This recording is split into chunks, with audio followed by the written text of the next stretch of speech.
In the Great Commission, Jesus' final instructions in Matthew chapter 28, Jesus tells the already disciples to go and make disciples of everyone else.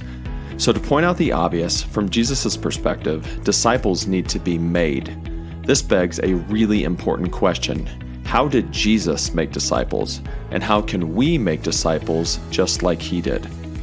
MADE is a simple acronym describing Jesus' method of disciple making as observed throughout the four Gospels.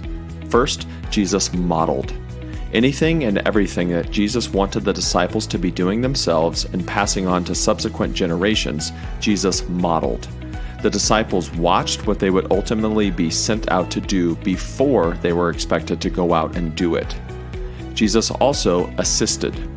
The disciples quickly became participants in what Jesus was doing.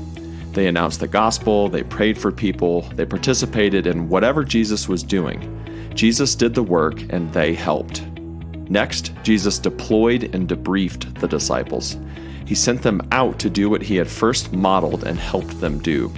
When they returned, he pulled them aside and took time to hear their stories, to celebrate, and to debrief their experiences.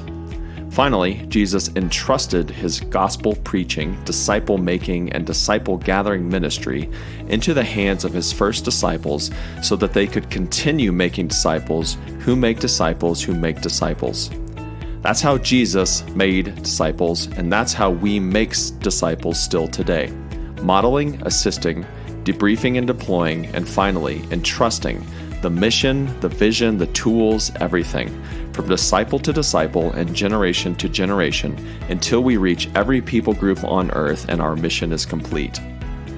Now, get with a partner and practice training each other back and forth until you have both the confidence and competence to go out and train others in how Jesus made disciples and how we make disciples still today, just like he did.